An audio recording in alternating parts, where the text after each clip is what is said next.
Welcome back to Thoughts Matter. I'm James Barrow. Joining me today is Martin McCorkle, good friend of mine, and we are talking through a series that's dealing with the sharks, how to deal with aggressive arguers. So, we talked about the ad hominem attack. That was our last video, and I would encourage you to go back and watch that video. That's a very common tactic that's used, and knowing how to respond to ad hominem attacks is very important. This video is going to talk about another response to another type of attack. So Martin, go ahead and introduce this one for us. Yes, and this one is more specific to the university. Okay.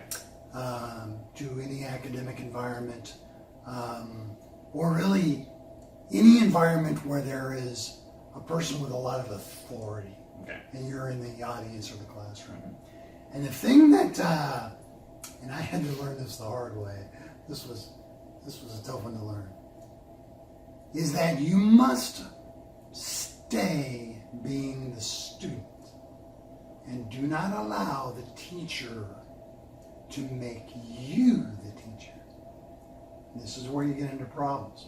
Okay. So you're in a university classroom, say you're doing something on evolution, and you raise your hand one day and say, what about this, what about this, what about this? And the teacher, he notices you. Okay, you're one of those guys.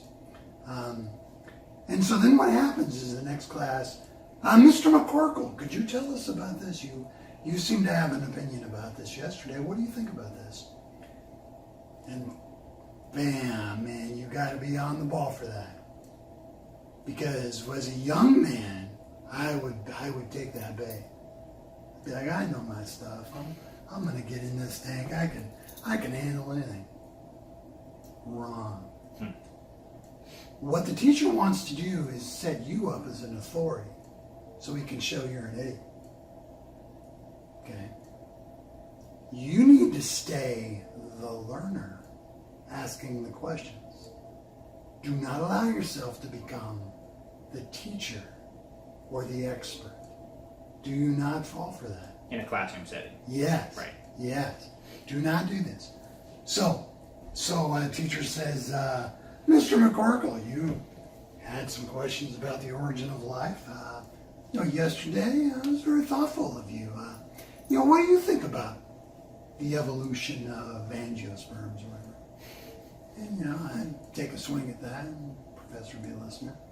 And then, what he's done now is I've taken a position, I've put more data out there, and he's asking me questions because he knows later on this is his field. This is where he's done his work, and he's going to take me out. Right. When he has the chance. He's setting you up. So you cannot take that bait.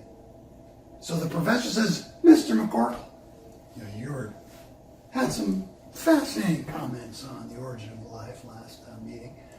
So tell us, what do you think about the origin of the angiosperm? Flowering plants, by the way. Okay. What I would say is, Professor, I'm here to learn.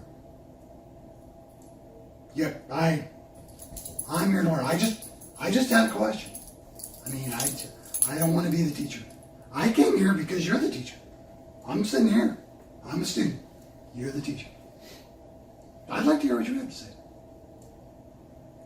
And that's all you do. Yeah, that's the response. That's lengthy. A better one would be, no. I'm here to learn. What do you have to say? Right. Push it back on that. Never. Again, it has so much to do with flow of authority. Mm-hmm. Remember the racist guy? You're a racist. He's trying to take authority. Okay? You're not going to let him. Okay? In this case, you want to keep authority on your teacher. And you want to be the questioner. Never the leader. Because in this setting, you're never going to have a fair fight anyway. Even if you really knew your stuff, you don't have the podium. You don't have the stage. And so it's not a fair fight, regardless of how good you know your stuff. That's right. That's really good advice. So, to recap that tactic, if the teacher tries to make you teach, then you don't accept that responsibility. You say, no, I'm here to learn. You're the teacher. Please tell us. Or, yes. don't expect me to teach this class. Exactly. Yeah.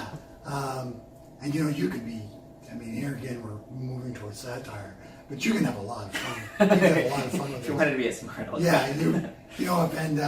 Yeah, if he keeps doing that to you, he or she, you can keep Wow, you adding really in. don't know your stuff, do you? Yeah, and I would say, my parents paid this amazing amount of money for me to come and listen to you, so I would like to hear what you have to say. One of my favorites I got from it was a Who song, is Professor, I want to get a suntan from the brilliance of your reading. There's all sorts of ways to do this, to where you do not allow yourself to become an authority. Right. And again, it goes back to not taking a lot of positions. Okay? Don't do that. Right. Guard. And when you're in a classroom, man, I'll get to this later when we talk about offensive things, but the ability for you to ask tons of questions is your most powerful ally. That's your machine gun. You're just question, bam, bam, bam, bam, bam, bam, bam, bam, bam, bam, bam. But you're never saying this is the way it is. Right. Okay? Because what you want to do is, again, it's not so much between you and the professor, it's the class that's watching. Mm-hmm. And if we're going to just accept this hook, line, and sinker, and nobody says a word, that was often unacceptable to me. Mm. I had to say something. Right. And too many times I took the bait and tried to be an expert, and I just lost a whole lot. And it wasn't until I was wounded many times that I learned not to be the teacher. Do not accept that. And that's right. That is reality. Right. If he's the teacher and you are the student, this is his class, you are there to learn. And I would like to learn by asking questions. Yeah, you should. Exactly. High five. That was amazing. So, that's your second thing. So we've got ad hominem, agree, and attack. And then when you're in a classroom, don't ever become the teacher. Stay the student. Don't be baited into that.